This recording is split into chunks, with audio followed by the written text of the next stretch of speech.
विजयी भव, एक इतिहास शाहू विचारातून निर्माण झालेला.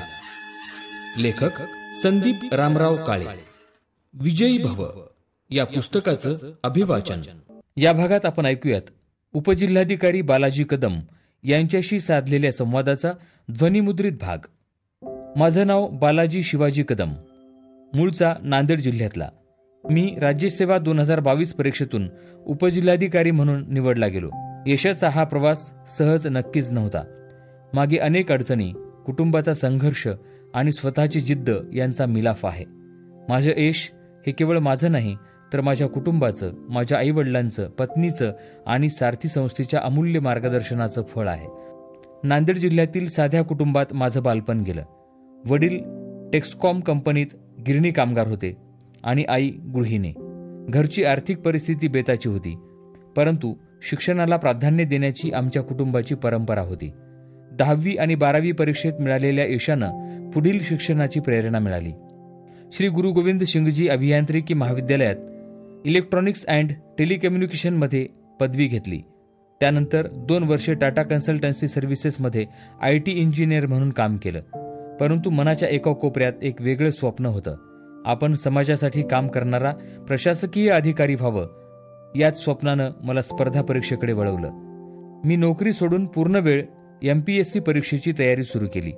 पण पुण्यासारख्या शहरात राहून अभ्यास करणं आणि खर्च भागवणं सोपं नव्हतं. अशा वेळी मला सारथी संस्थेच्या योजनांची माहिती मिळाली.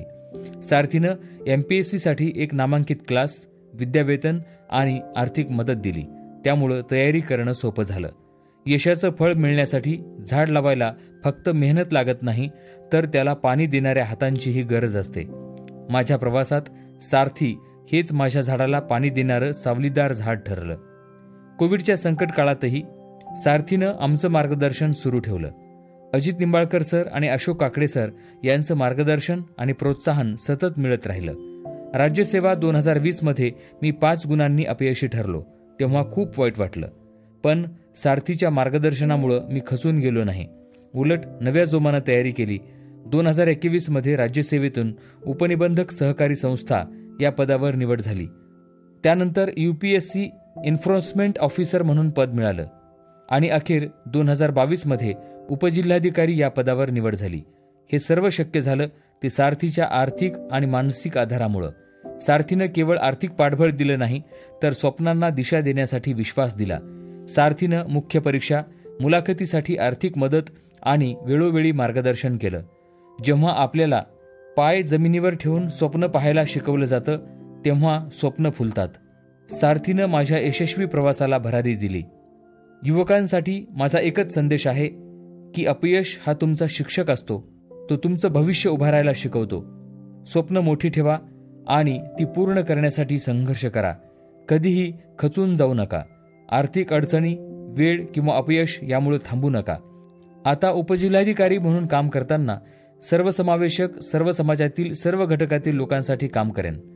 गरिबीतून वर येण्याची जिद्द बाळगणाऱ्या युवकांसाठी सतत प्रेरणादायी राहण्याचा प्रयत्न करेन. सारथी नसती तर कदाचित हा प्रवास इतका सोपा झाला नसता. सारथी फक्त एक संस्था नाही, ती स्वप्नांची गुरु किल्ली आहे.